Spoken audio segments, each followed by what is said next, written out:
burial fees, transportation costs, and grave preparation. Now you know. IRA, promoting insurance, protecting the insured.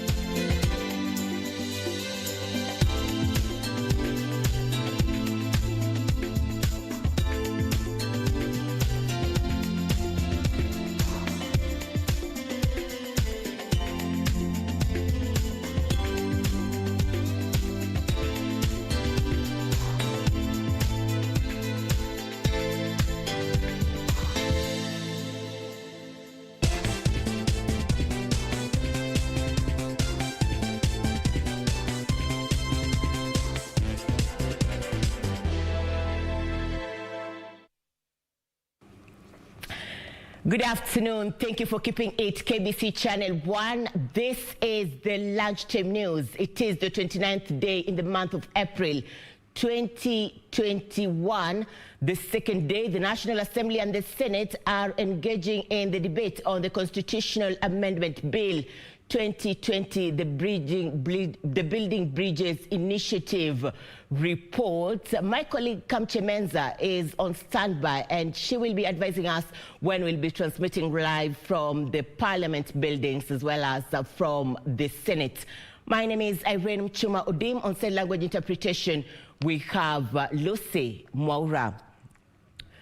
BBI-sponsored Constitutional Amendment Bill 2020 is facing headwinds in the bicameral parliament as debates on the matter enters the second day. Both the National and the Senate are discussing a report by the Joint Justice and Legal Affairs Committee, with a section of senators urging the two houses are debating two different bills.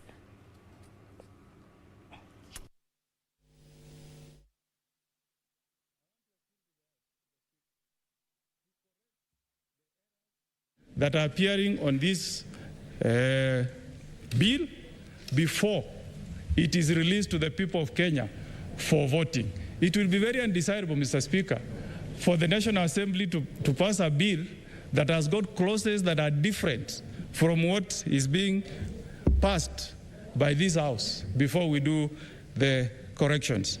There is no express positive law that prohibits this House from proposing amendments to this bill.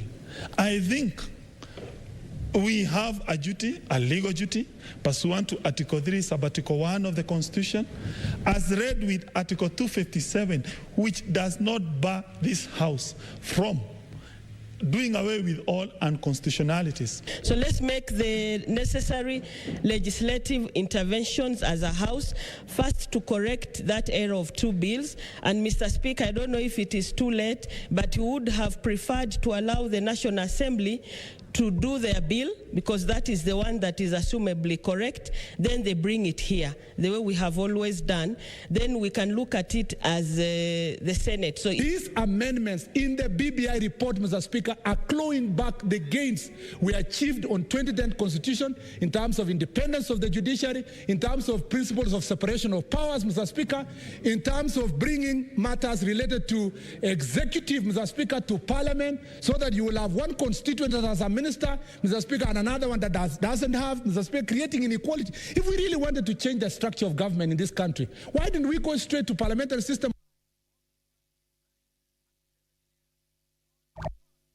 Three people perished while 4 others were injured after matatu they were traveling in was involved in an accident early this morning at Kibarani area in the county of Mombasa. The dead include the driver of the ill-fated matatu, which had 7 passengers on board. One passenger who sustained serious injuries is currently receiving treatment at the Coast General Teaching and Referral Hospital.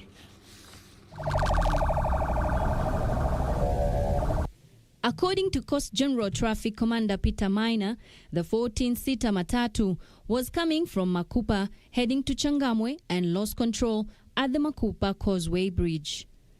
The public service vehicle then veered off the road and hit a canter truck that was moving in the opposite direction. Maina said they're investigating the cause of the accident. He has, however, cautioned drivers to be careful on the road and to avoid speeding. Kuna gari 14-seater PSV ilikuwa inatoka area ya Makupa ikielekea Changamwe. Kufika Makupa Kosu ikapoteza mwelekeo na ikavuka the other side of the road.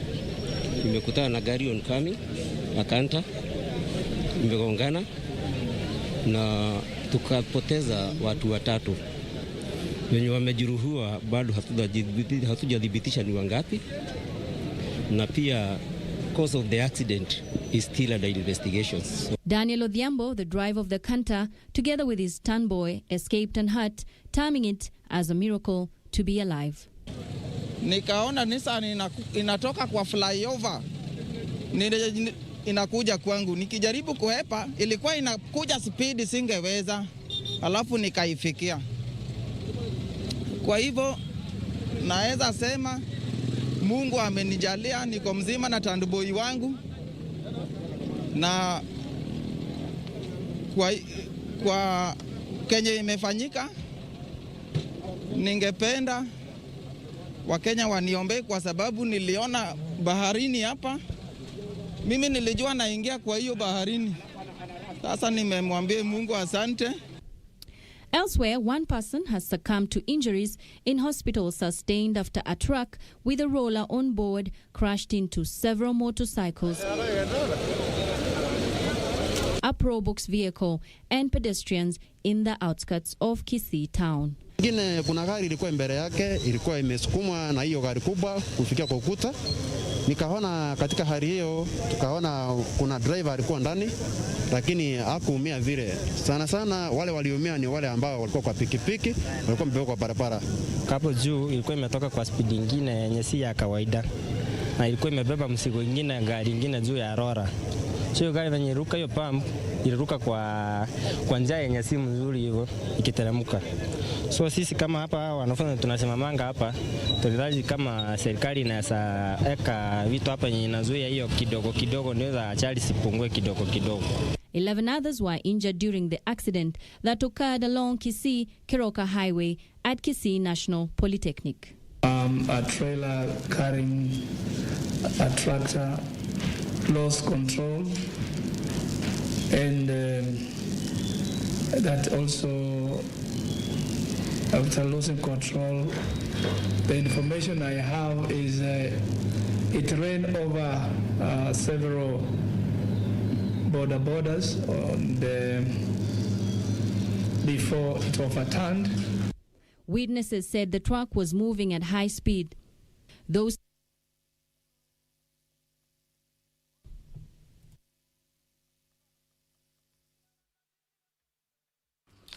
The Anti-FGM board is working closely with the Office of the Attorney General to ensure the anti-FGM laws are amended and passed in the National Assembly. The board chief executive officer, Barnett Loloju, insists the enactment of the Prohibition of FGM Act is a strategic legal intervention that protects both women and girls from human rights violations. Loloju, at the same time, vowed to ensure the vice is completely eradicated by 2022. In 2011, Kenya passed the legislation barring female genital mutilation, the legislation imposing harsh penalties on those involved in cutting women and girls, including a minimum punishment of 3 years imprisonment. However, the practice is increasingly practiced underground, secretly in homes or in clinics. The communities are changing tactic. They are even like doing FGM at night or in very uncouth places so that we do not get them. Kenya's anti-FGM board is leading campaigns against the unkind cut with the hope of eradicating the vice by 2022 as per the president's directive. We are making sure that we have people on the ground whom we are calling anti-FGM champions who are giving us information. So even as you do FGM, there are people around that village who will send us the information. Speaking while she led a capacity-building seminar to sensitize members of Samburu County Anti-FGM Steering Committee, Anti-FGM Board Chief Executive Officer Bernadette Lolojo said the board was going to work with the Office of the Attorney General to have the anti-FGM law passed in Parliament. Samburu Women Empowerment and Integrated Program Chief Executive Officer Ann Kanai, on her part, urged chiefs and administrators to ensure girls are protected from harmful cultural practices. Ningependa wakati hii watoto wako manyumbani juu watakaa tu tena kwa muda mrefu, na kuna COVID, kuna wale watakaa mpaka mwezi wa 5, kuna wale watakaa mpaka mwezi wa 7. Basi ninaomba tu viongozi wetu tukiongozwa na komishina yetu na tukiongozwa na ANTI-FGM board tuweke mikakati mpaka mashinani. Purity Museo, Channel 1 News. Victims of gender-based violence have been advised to report the heinous acts to the relevant authorities so that the perpetrators can be brought to book. According to human rights crusaders, the onset of coronavirus pandemic has been a breeding ground for gender-based violence cases. Meet Beatrice Adhiambo, a youth from Mombasa County who is a victim of gender-based violence. Adhiambo narrates how one beautiful morning while running errands sent by her mother almost turned her world upside down. Nilikuwa nimetumwa na mamangu kwa soko niende nikaangalie mboga. It was about saa 5 hivi mchana hivi, ilikuwa inaelekea lunch hours. Sasa kwa hiyo njia tulikuwa only 2 people. Mwenye alikuwa nyuma yangu ilikuwa ni mwanaume na mimi. Nilipokuwa nimempita baba aka slow down, akawa kwa nyuma yangu, mimi ndio niko mbele yake. Sasa si nilikuwa mbele yake, nimepanda kwa hiyo veranda tunatembea, akanishika makalio. Mimi alivyonishika mwanzo nilireact juu, nilishangaa, mimi simjui, ametoka from nowhere na ananishika. Nikaanza kumpiga mangume. Asa yeye pia akashtuka, akasimama. Mimi nikaona atanipiga, nikamwambia njoo sasa. Asa hapo kando a distance kidogo ndo upige kona, huko kuna dobi na watu wengine wanachezaga draft hapo. Ndo nikaanza kuongea kwa nguvu. Yule kijana aliogopa juu aliona atapigwa. Ndo nikamuita huyo dobi, huyo kijana akakimbia akaenda. Huyo dobi akiuliza nini mbaya nikamueleza. Lakini huyo kijana alikuwa ashakimbia, ikabidi nirudi nyumbani nimueleza babangu. Nilipofika nyumbani nikampata babangu nikamueleza. So ikabidi ni take action. Tukaenda mimi na babangu polisi, tukaripoti hiyo case. Tulipofika polisi tukaandikia OB number, tukaambiwa if kama tutamuona huyo mtu go and report na polisi wakuje wamshike. She says though no legal action has been taken against the perpetrator, no one deserves to bear the pain alone. Zipora Njoki, a community paralegal officer from Stretchers Youth Organization in Mombasa, says most perpetrators of GBV are close family members. Kesi zenye tumereceive hadi sahi za GBV directly zenye tumedeal nazo ni like almost 30 cases. Huyo victim anafaa apelekwe hospitali penye atapata a one stop environment, atajaziwa PRC form yake, P3 form yake. Ni watu wenye tumetraining kwa hiyo aspect. The organization also works with other institutions, among them Federation of Kenya Women Lawyers FIDA, who offer psychosocial support and prosecution services. According to Dixon Okongo, an executive director from Stretchers Youth Organization, youth aged between 18 and 24 years have fallen victims of GBV as they struggle with identity crisis in the community. Dhulma kijinsia inaweza kupata mtu yoyote dunia mzima, lakini haswa tunaangalia wanaopatikana na hizi dhulma sana ni wanawake na wasichana wanaokuwa. So lazima tuhakikishe kwamba tumempower community, tumempower these young girls and young boys to be able to talk to their fellow peers to ensure that we don't have any case of gender-based violence. Maana tunapokuwa kimya zinafanyika pale mashinani na mtu ataumia. Na ndio pale kuna visa vya mtu kuuliwa tunatokea, mtu kubaki na alama ambayo ataishi nayo maisha yote, mtu saikolojia yake kuwa tortured. Lakini ni kwa nini tutapunguza tukiyazungumza na vijana kwenda kuzungumza na vijana wenzao pale mashinani. The organization held a long day training of youths in Mombasa as champions against GBV in the country. Reporting for Channel 1 News from Mombasa County, I'm Michael Mondiga. Now, the Amnesty International is calling for immediate and unconditional release of Germain Rukuki, a human rights activist who is currently imprisoned in his home country, Burundi. The organization has collected over 500,000 handwritten letters through its global Rights for Rights campaign that are being handed over to Burundian embassies worldwide. Letters sent on email are being forwarded directly to President Evariste Ndayishimiye. German Rukuki was handed a 32-year jail term in 2018 for allegedly threatening state security, rebellion, among other charges.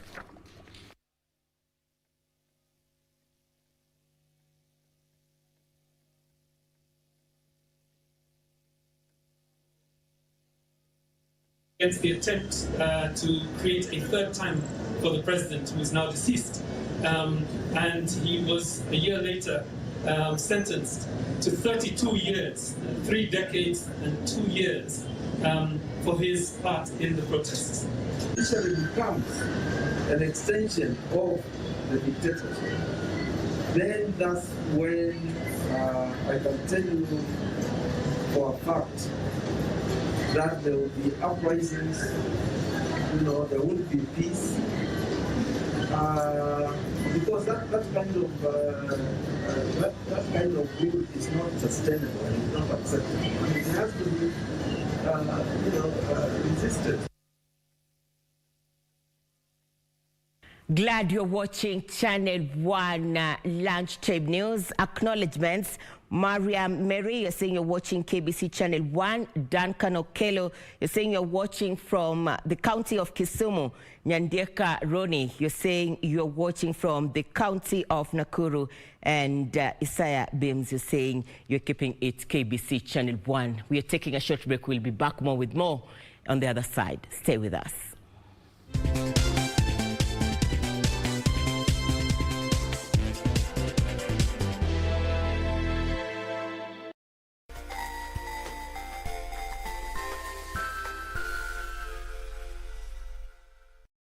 Je, umeomoka?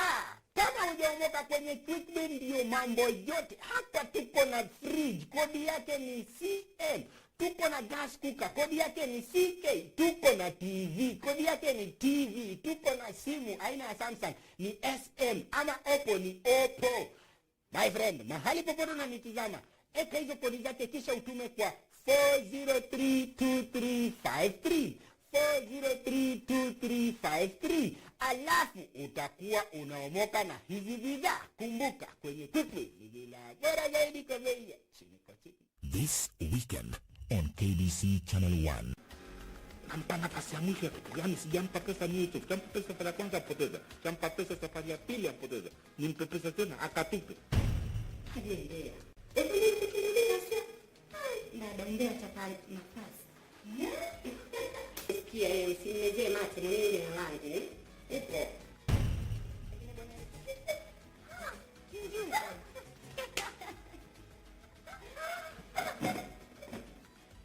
Rudini hapa. Nasema rudini hapa. Siri za maisha. Siri ya kwanza ya maisha ni kujifunza kusamehe. Ya pili ni kujituma. Ya tatu ni kujifunza. Ya 4 kukubali mabadiliko. Ya 5 kuweka akiba. 6 kutokufa moyo. Na 7 kumtendea mwenzako jinsi ungependa akutendee wewe. Ili kupata skiza tune ya siri za maisha, bonyeza *811 *397#. Bonyeza *811 *397#. Next on. Awe kazi yako nini hasa? Kabla uniite mjuchi, mchee wako anashona kaya. Basi ukimwona waona kaya na wanamilika. Unakwenda paka kwa mke wangu wewe. Kufanya nini? Mzee kufanya nini wewe? Kama yangu. Ninamuona na mbona nakujisimu? Kadamu na karatasi kisebe. Wewe hata hiyo tatu. Hiyo tatu ya nani babu?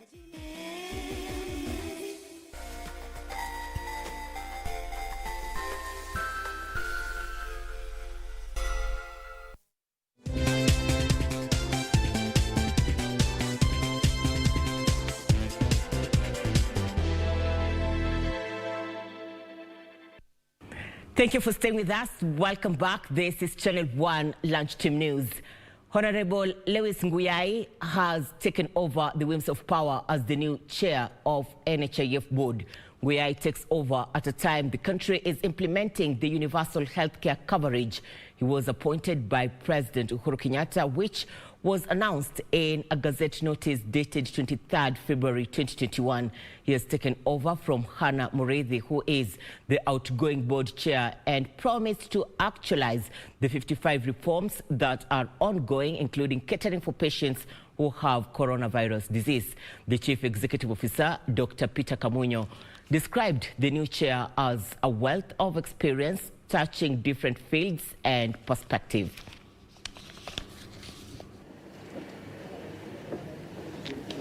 Big roles that the board has is to inform and lobby Parliament to move swiftly so that every Kenyan can benefit under the universal health coverage.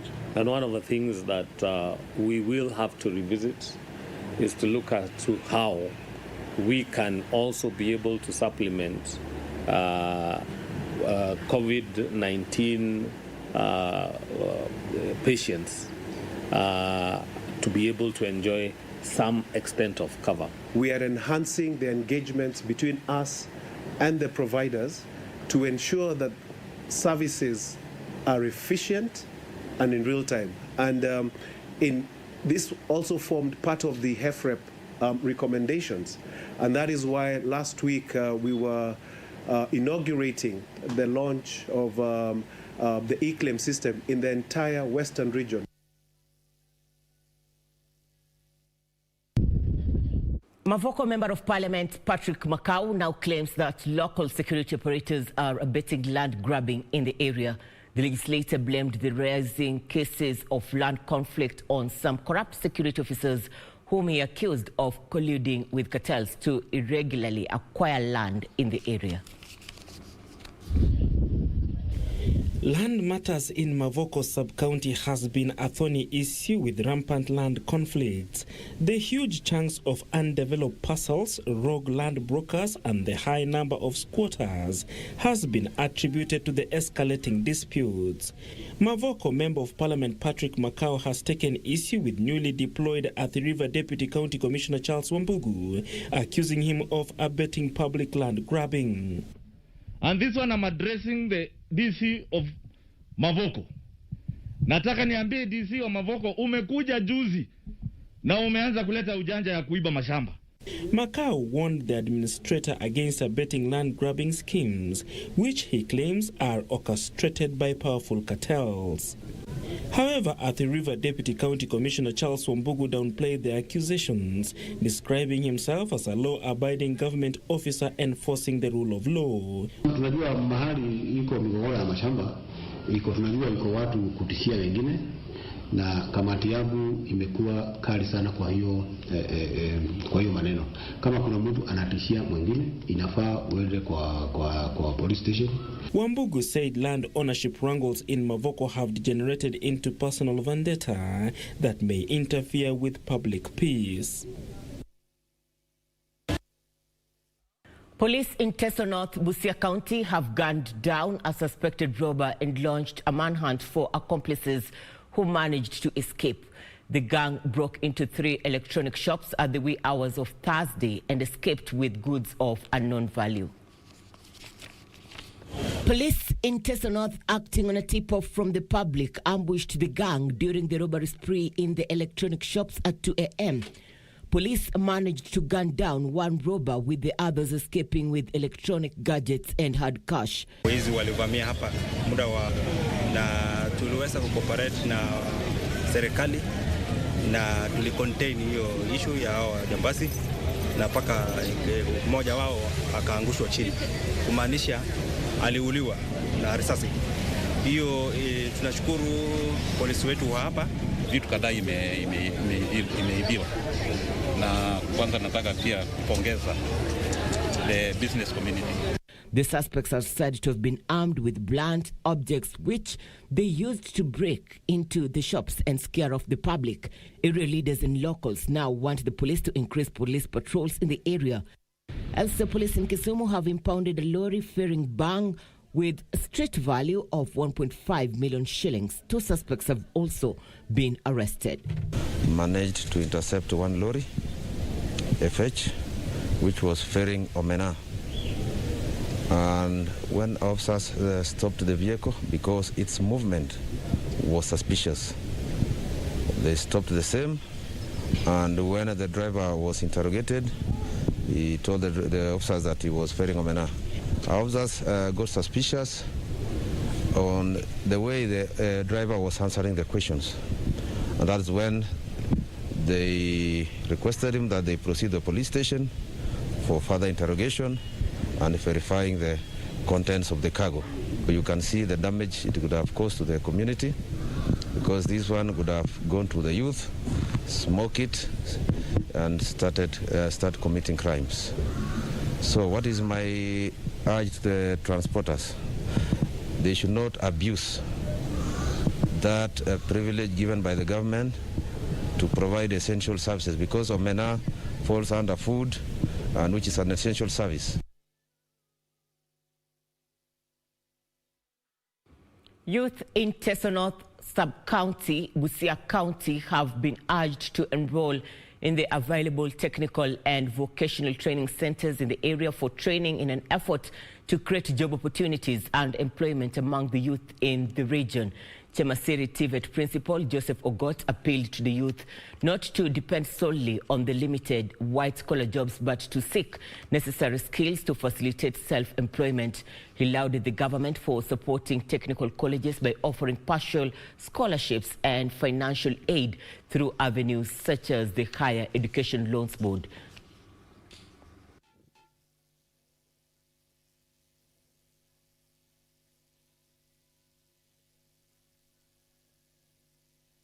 Technical education in Kenya is free, because the Kenya government is paying 30,000 for each and every student, and apart from that one, HELP is paying the remaining 26,420. The parents should just encourage the youth, their children, their relatives to come to college. Ambayo ningependa kuambia vijana kwamba tuachana na hizi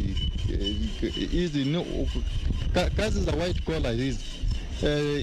Kutegemea mwisho wa mwezi wakati mwingine ni ngumu, ama tena tunaweza sema wakati mwingine kupata kazi hizi white collar ni ngumu. Hizi blue collars hizi ni kazi nzuri, kwa sababu once umesha train you are directly injected to jobs. Unaweza jifungua kazi yako. Si sahi this generation si mambo na kuchagua kazi. You just do it and unajipa nguvu mwenyewe. Nilichukua course ya painter decorator. Ukiwa na hiyo knowledge mtu anakutafuta, alafu tena imetusaidia sana, sababu kitambo mtu kama painter walikuwa wanaenda kumchukua Kisumu, Eldoret, places kama hizo, lakini sasa hii hata hapa kwa village wanaweza ita mtu hata kama mimi.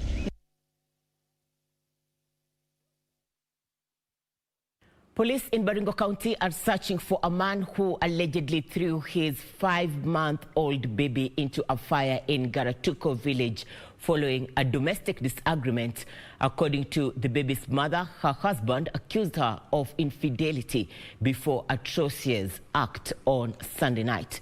The suspect is said to be a head teacher at a local primary school. Purity Mseu with the details. At the Baringo County Referral Hospital Children's Ward, this 5-month-old baby is fighting for his life.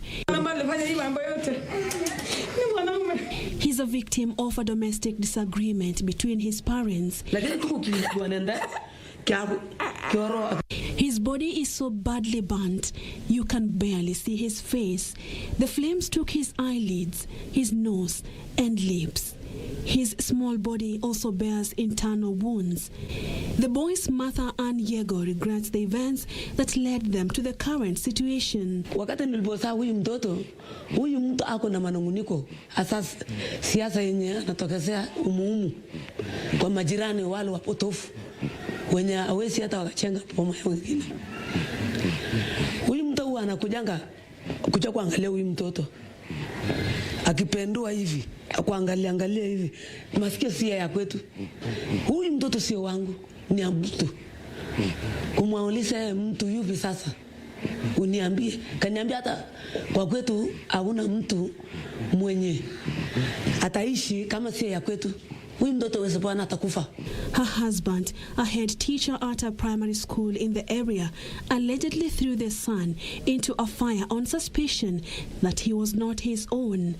Alingishwa kwa moto ya nini kuni. The Sunday night incident has left many, including local leaders, in shock. Ninaanza kustuka ninapowasa kwa sababu hiyo picha nimechukua. Ninawasa, ninaona ni chungu sana. Mimi ni msasi, hiyo kitu ni chungu sana. Kitendo ambacho unatendea mtoto ambaye hajajiweza. Wewe nafikiri wakati anapoendelea kulia unausikiaje kama msasi? She took a bold step and pushed the husband hard, of which he fell down and rescued the baby. For now, doctors are trying their best to save the life of the baby boy. Jameni, daktari muniangalilie kweli. Kenye tutafanyia huyu. Macho saa hizi sijui Mungu peke yake. Na mimi nalia mpaka saa hii tangu huyu haungwe sichalala hata usingizi na keti chini. Purity Museo, Channel 1 News. Legal aid centers have been established across Mandera County to help victims of gender-based violence in the area. Local administrators and activists in the area are optimistic the institutions will help in reducing gender-based violence, which they claim has largely been ignored by authorities. Speaking at the new institution, Ramo Chief Mohammed Hussein said the legal aid in place where victims can approach and confidently share their tribulations will end gender-based violence. Social problems, especially between the men and the women. Girls are denied their rights. They are denied to access school learning, to attend school, early marriage. All those things are actually a challenge we have been facing. But now, in partnership with the NEBAD and the paralegal team, and we are now honored to have an office at the sub-county headquarters, Mandera North. It's actually a big privilege. We'll partner together. We shall work together. And I think is one thing we are optimistic that it will going to be something which will bring an end. Mandera County Commissioner Onesmus Kidha said a task force that will adapt measures to deal with gender-based violence, including FGM, will be established. Yari tumetengeneza ile kamati ya county ili kuhakikisha kwamba tuko na mwelekeo kuhusu mambo ya ukeketaji ya wasichana katika kaunti yetu. In Mandera alone, 35 sexual offences have been recorded, the bulk of these being child defilement. The latest victim of marital violence is Mohammed Abdi, who was scalded with hot water by his wife. They joined the growing list of grim statistics of domestic violence in Mandera that has been weighing down on families. Timely reporting is a problem, and we have been informed by the community that cases are very high during this time of the COVID-19 pandemic. Locals have been urged to use the facility well by timely reporting any cases. Across the borders, people in the Indian state of West Bengal are voting in the final phase of elections despite rising COVID-19 cases. Long queues were seen outside polling booths, raising concerns about the further spread of the coronavirus as a deadly second wave sweeps through the country. The Indian state of West Bengal has already seen 7 phases of voting. Long queues seen outside polling stations are raising concerns about further spread of COVID-19 as the country reels from an aggressive second wave. Medical experts fear West Bengal could be the next epicenter of the coronavirus as political campaigns have been held there with large crowds. There has been a lot of criticism that Prime Minister Narendra Modi has continued to hold large rallies in West Bengal even as the second wave began overwhelming the country. Some of the biggest rallies held, including those attended by Modi, saw throngs of people not wearing masks or maintaining social distancing. India recorded more than 17,000 new cases of COVID-19 in the last 24 hours. Patricia Waithera for Channel 1 News.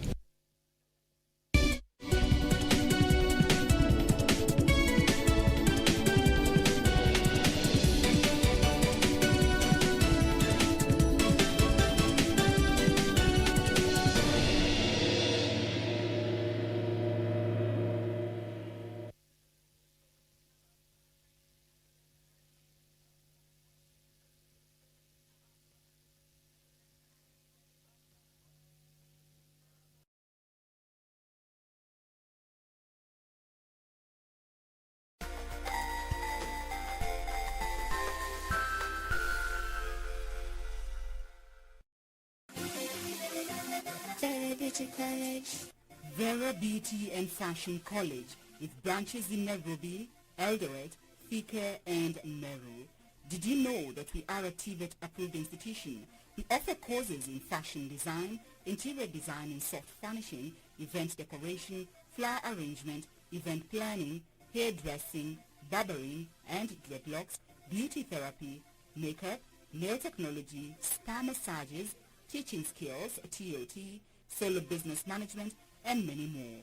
Register now and visit our website on www.verabeautycollege.com. You can also call on 0725-923-550 Nairobi branch, 0728-087-689 Eldoret branch, 0722-227428 Thika branch, 0725-000-706 Meru branch. Vera Beauty and Fashion College, a TVET-approved institution.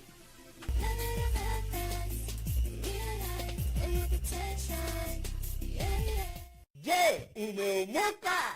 Kama hujaomoka kwenye Quickbit ndio mambo yote. Hapa tuko na fridge, kodi yake ni CM. Tuko na gas cooker, kodi yake ni CK. Tuko na TV, kodi yake ni TV. Tuko na simu aina ya Samsung ni SM, ama Oppo ni Oppo. My friend, mahali popote unanitizama, eka hizo kodi zake kisha utume kwa 4032353. 4032353. Alafu utakuwa unaomoka na hizi bidhaa. Kumbuka, kwenye Quickbit ni bila bora zaidi kwa bei ya chini kwa chini.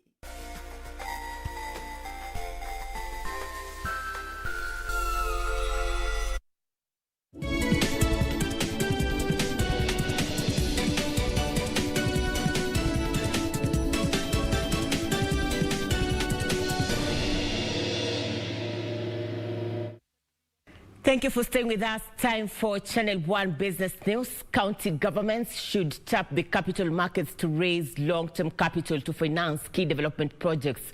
Capital Markets Authority Policy and Market Development Director Luke Ombara says counties have a 1.1 trillion shillings infrastructure funding gap, and only 4 counties have so far shown interest in floating infrastructure bonds. Makueni, Laikipia, Bungoma and Kisumu are 4 counties that have undergone a credit rating assessment in readiness to float county treasury bonds. An assessment by the Capital Markets Authority shows that the 47 counties have a combined infrastructure funding gap of 1.1 trillion shillings. The Capital Markets Authority is urging county governments to issue county papers to finance their long-term infrastructure projects. And we've looked at their county integrated strategic plans. For 5 years, that's 2018 to 2023. And if you add all the development needs by counties, it's translating to 1.1 trillion Kenya shillings. He says devolved units should take advantage of the new regulations by the National Treasury that allows counties to borrow up to 20% of their annual revenue collections. The Capital Markets Authority has reported increased appetite for green bonds as more investors target sustainable and viable options away from the corporate bonds. Because we know that a number of fund managers, for example, removed the asset class called corporate bonds in their investment policy because they say they don't want to do anything. They don't want anything to do with it. But to create some kind of interest, we saw green bonds as an option that would be attractive, and it seems to be very successful. CMA's Q1 soundness report indicates that there was low volatility in the first 3 months of this year, as NSE-listed companies recorded no major changes in share prices. Liquidity remained low in the NSE, but relatively lower than that of Q2 of 2020. However, there was a slight reduction in aggregate foreign investor contribution to turnover, with a slight increase in domestic investor participation in secondary trading. Benson Duoba reporting for Channel 1 Business. A surge in iPhone sales, especially in China, has led to a doubling of profits at Apple since the start of the pandemic. Rival tech firm Facebook also reported bumper revenues and profits. But the social media giant warned Apple's latest software release could undermine its prospects later in the year. Here are the details of this and other stories making headlines across the globe. Customers continued to upgrade to Apple's new 5G phones, which were rolled out last year, and also bought Mac computers and iPads to tackle working and studying from home. Sales to China nearly doubled, leading to overall revenues for the first 3 months of this year of $89.6 billion, more than 50% up compared to a year earlier. Profit was $23.6 billion, up from $11.3 billion for the same period last year. However, the two companies are locked in a standoff after Apple announced the latest version of its iOS operating system this week. Facebook saw a rise in monthly active users, which were up by 10% at 2.85 billion. Meanwhile, Goldman Sachs has said record labels and music publishers are set for a strong rebound as younger audience continue to flock to TikTok to watch short videos. Song features heavily and TikTok saw downloads soar as the pandemic hit in early 2020. Newly signed licensing deals with music publishers will provide a boost with scope for significantly more upside for the content owners. Goldman Sachs see music industry revenue rising by 21% this year as live performances resume after the pandemic. The streaming surge on Spotify and other music platforms is also set to continue. Finally, China will be more willing to participate in global trade reforms if it does not feel being targeted by other countries, according to the World Trade Organization chief. Anxious about China's powerful state-owned enterprises, the United States, European Union and Japan are pushing for curbs on industrial subsidies. They say these will distort the global economy. However, their proposals need to be unanimously approved by 164 members of the World Trade Organization.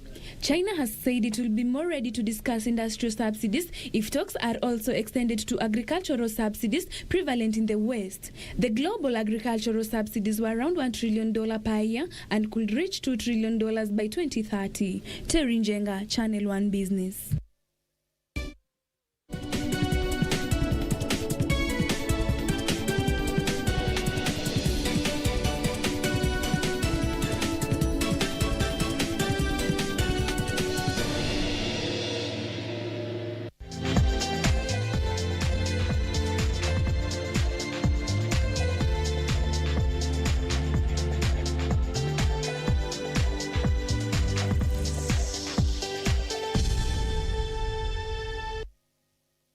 Welcome to Channel 1 Sports News. Already qualified Pyramids FC of Egypt ended their African Confederation Cup group stage campaign with a 1-0 home victory over Tanzania's Namungo last night.